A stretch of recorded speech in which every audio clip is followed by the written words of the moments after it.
How to join stereo pairs using GIMP by me, Disney Wizard.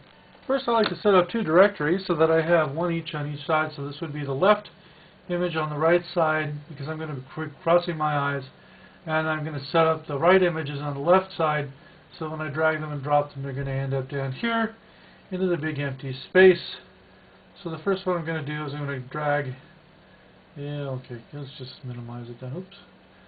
First thing I'm going to do is drag the new one into here just to take a look. And I could name it first. I'm going to actually go back up here and change the name. Or I could name it later. I could name it before I get there. I can name it after I'm done. But I do know that the name of this is going to be 172. Because I'm going to add one to the last one that it did. 172. I want to make sure that the time is the same. No, the time is a little bit different. It's 1 minute more. And I happen to do that on my own. You don't have to put the time and date on it in the titles. And then I'm going to copy the whole thing because I'm going to use that later. I'm also going to go back and add one more thing. I'm going to identify that this is the left image. And I'm going to save that. So actually this is the title of the one down here. Usually when I put that in here, I'm going to make a copy of that. So I'm going to shift all, Control C, Control A, Control C, and it's going to put dancing ants around it. So I know it's copied. Then I'm going to put it on Control Z just to cancel any changes that I made to it, because that's a big difference between the last time that I showed you how to join a pair and this time that I've shown you how to join a pair. And name this one again 172. Well, it's already 172. I'm going to make that one the right image. Yeah, and it's Astro Orbiter at night. And it's a huge difference because it preserves the original images. So now I'm going to drag that one. I drag that one and drop that one over here into the GIMP before I minimize that one, because that way it ends up on the right side. And it gives me the chance to cross my eyes and check that they are indeed separate and different pairs. Now while I'm here, I'm going to image the duplicate.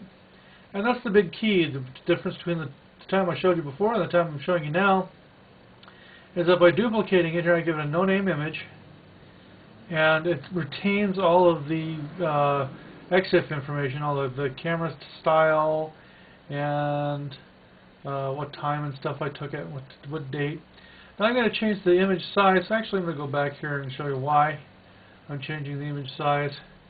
You see, now I've only got a 640 by 480 here, and this 640 by 480 is going to need to be doubled. So I'm going to take my canvas and I'm going to unclick the constraint aspect ratio. I'm going to add a 2 where it says ratio X, so the horizontal direction is now going to be double. Now I used to take the 640 and make it 1280, but this is so much faster and better. And make sure that this is double the wide, double the width that I had before, and not like a quarter, because sometimes if I forget to do the constraint, come back here and I do the constraint, and I put a double on it, then it's going to double the Y value as well, and it's only going to give me a little corner, so I have to put in 4 images.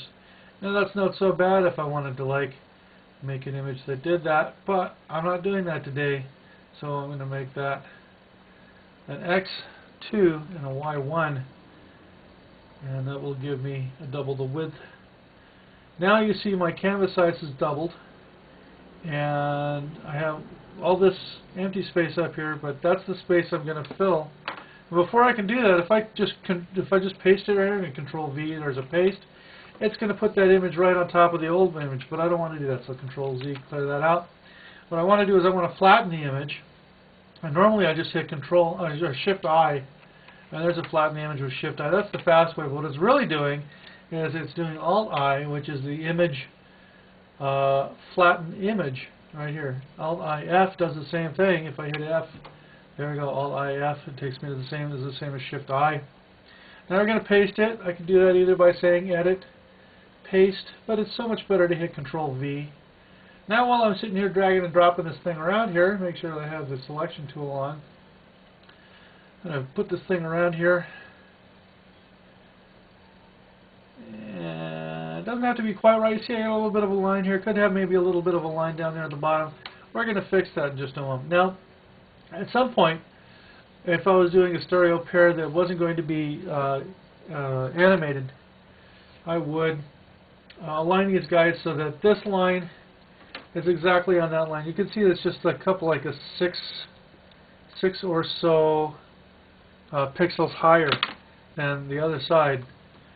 But in this case, since I'm going to animate them later and join them up, I'm going to keep them all identical and line them up with the corner. So while I do that, I'm going to say Alt-V, which is the same as View, and then we hit a B, which is the same as scroll bars, Alt-V-B, and then I'm going to zoom in a little bit because I want to line up those. I want to bring out that. Make sure that those dancing ants are the same all around. I don't see them on the top there. I see them on the bottom there. There we go. See, I have some dancing ants over there. So I can either hit that corner right there and make this corner the dancing ants, or I could hit them on that side, or I could even pull it over here from this corner and say from the center and just bring them right up there and make them touch. Oh, I almost have the dancing ants all even all around. There we have all even dancing. Once I have that, I'm going to check it to make sure I have it all straight. Yeah. When I check it, I hit F.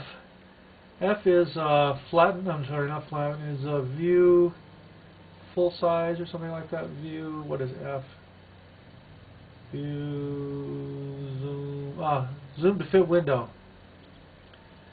So now I can either, if I click over here, it's going to make me drag and drop it. It's going to make me want to change it. If I click over here, it says anchor the image. Now I don't like clicking over here anchor the image because sometimes I'll accidentally happen to move that a little bit, and if I move that a little bit, it's going to lose that other side of the image and it's going to give me this weird little box there. So I try not to do that. Control Z there, I flatten it out again.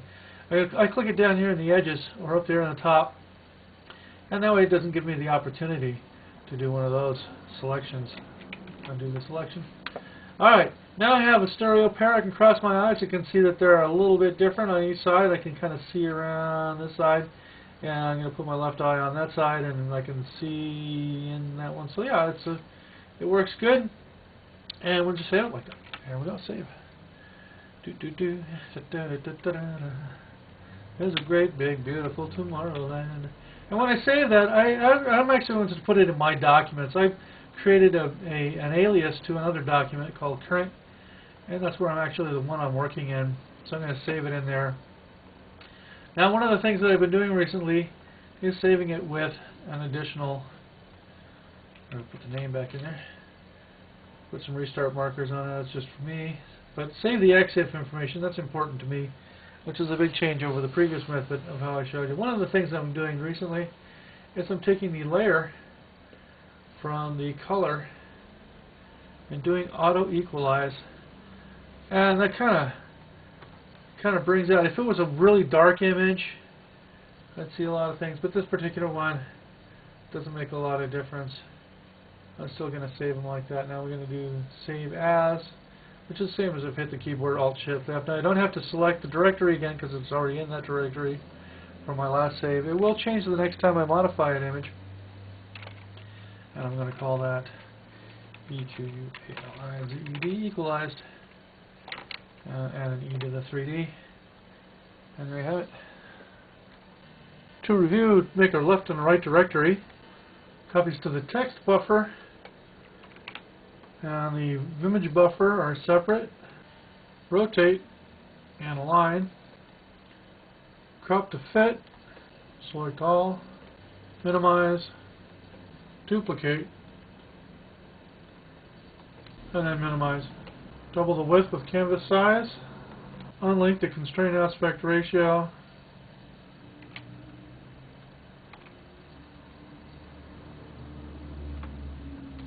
flatten the image so you can paste and align by adding scroll bars and zooming in. I like to find a curve in the middle that'll match, so I can adjust the other side to about the same spot up and down here. Zoom out to fit to window. Click on the edge to zoom to crop. I'm sorry, just clicking the edge to anchor the image. And then crop it where it needs to be cropped to, which in this case is about right there. Image crop. Flatten and save. And of course that paste is a different paste. Add text at will and save. Thanks for joining.